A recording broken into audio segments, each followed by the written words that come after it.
To send money from South Korea to Dubai, you need to follow a series of steps. First, determine the amount you want to send and the exchange rate. You can use online currency converters to get the latest exchange rates.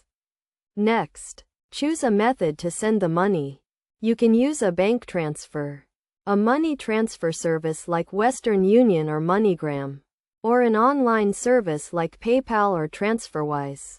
Each method has its own fees and transfer times, so compare them to find the best option for you. If you choose a bank transfer, you will need the recipient's bank account details, including the account number, bank name, and SWIFT code. You can then go to your bank and fill out a transfer form or do it online through your bank's website. If you choose a money transfer service, you can go to one of their locations and fill out a form, or do it online. You will need to provide identification and the recipient's details. For online services, you can sign up for an account on their website, add the recipient's details, and initiate the transfer. You will need to fund the transfer using a debit or credit card, or a bank transfer.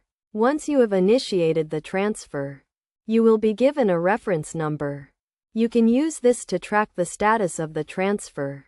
The recipient will typically receive the money within 1 to 5 business days, depending on the method you chose. To avoid any issues, make sure you have all the necessary details and documents before initiating the transfer. Also, be aware of the fees and exchange rates, and compare them across different services to get the best deal. Additionally, ensure you are using a reputable service to avoid any scams or fraud.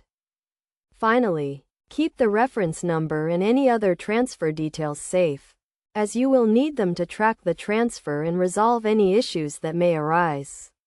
By following these steps, you can send money from South Korea to Dubai safely and efficiently.